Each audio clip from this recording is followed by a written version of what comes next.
আসসালামু আলাইকুম। আশা করি সবাই অনেক ভালো আছেন।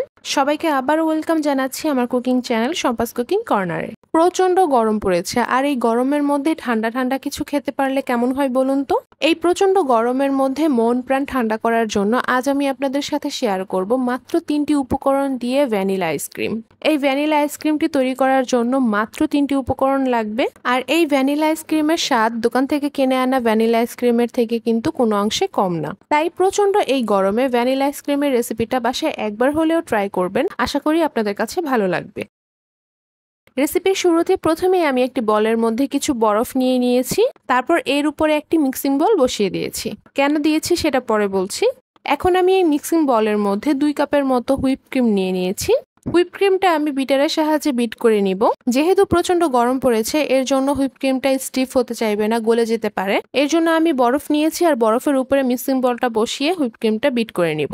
এতে করে হুইপ ক্রিমটা গলে যাওয়ার সম্ভাবনা থাকে না, তাড়াতাড়ি স্টিফ হয়। আমি ইলেকট্রিক বিটার দিয়ে হুইপ ক্রিমটা কিছু সময় ধরে বিট করে নিব। হুইপ ক্রিমটা স্টিফ পিক হওয়া পর্যন্ত বিট করে যেতে হবে। হুইপ ক্রিমটা মোটামুটি ফোমি ফোমি হতে শুরু করেছে। আমি একটু চেক করে নিচ্ছি যে হুইপ ক্রিমটা কতটুকু স্টিফ হয়েছে। হুইপ ক্রিমটা আমি আর ২ থেকে ৩ মিনিটের মতো বিট করে নিব।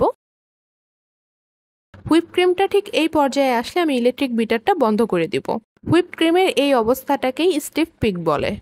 এখন এই পর্যায়ে আমি এর মধ্যে দিয়ে দিচ্ছি ১ কাপের মতো কনডেন্সড মিল্ক। এই কনডেন্সড মিল্কের মধ্যে দুধ আর চিনি থাকে, আর এই চিনিটা আইসক্রিমটা মিষ্টি হতে সাহায্য করবে। শুধু এটাই না, আইসক্রিমের মধ্যে যে সফটনেস ভাবটা থাকে এই কনডেন্সড মিল্কটা দেওয়ার ফলে আইসক্রিমের মধ্যে সেই সফটনেস ভাবটা চলে আসবে। হুইপ ক্রিমের মধ্যে কনডেন্সড মিল্কটা দেওয়ার পরে আরো ২ থেকে ৩ মিনিটের মতো এটাকে বিট করে নিতে হবে। জাস্ট হুইপ ক্রিমের সাথে কনডেন্সড মিল্কটা খুব ভালোভাবে মিক্স হওয়া পর্যন্ত বিট করে নিতে হবে। আইসক্রিমটার মধ্যে খুব সুন্দর একটা ফ্লেভার আনার জন্য এই পর্যায়ে আমি এর মধ্যে দিয়ে দিব ১ চা চামচের মতো ভ্যানিলা এসেন্স। তারপর আবার জাস্ট ১ মিনিটের মতো এটাকে বিট করে নিতে হবে।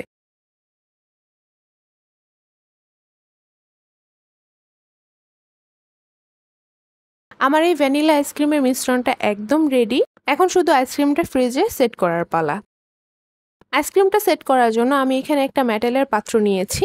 এতে করে আইসক্রিমটা একটু তাড়াতাড়ি সেট হতে সাহায্য করবে।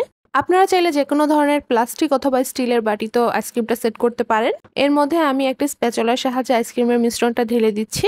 আইসক্রিমের মিশ্রণটা ঢেলে নেওয়া হয়ে গেলে স্প্যাচুলার সাহায্যে একটু সমান করে দিচ্ছি। এখন একটা র্যাপিং পেপারের সাহায্যে এর উপরটা কভার করে দিচ্ছি।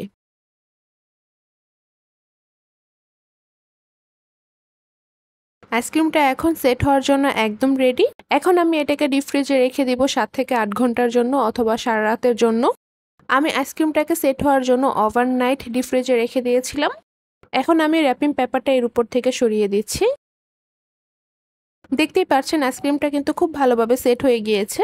এখন এখান থেকে আমি একটু আইসক্রিম উঠিয়ে সার্ভ করে নিচ্ছি। দোকান থেকে আমরা যে আইসক্রিমটা কিনে নিয়ে আসি একদম দোকানের আইসক্রিমের মতোই কিন্তু আইসক্রিমটা দেখতে হয়েছে। বরং আমার কাছে তো মনে হয় দোকানের আইসক্রিমের থেকেও আইসক্রিমটা খেতে অনেক বেশি মজার। আপনাদের কাছে আমার এই ভ্যানিলা আইসক্রিমের রেসিপিটি কেমন লেগেছে তা অবশ্যই আমাকে কমেন্ট করে জানাবেন। আর রেসিপি রিলেটেড কোনো প্রশ্ন থাকলে আমাকে অবশ্যই কমেন্টে জানাবেন, আমি উত্তর দেওয়ার চেষ্টা করব। আমার আজকের এই ভ্যানিলা আইসক্রিমের রেসিপিটি যদি আপনাদের কাছে একটু হলেও ভালো লেগে থাকে তাহলে আপনার ফ্রেন্ডস এর ফ্যামিলির সাথে অবশ্যই শেয়ার করবেন। আর নিত্য নতুন এমন মজার রেসিপি পেতে আমার চ্যানেলটি সাবস্ক্রাইব আর আমার পেজটি ফলো করে আমাকে সাপোর্ট করবেন।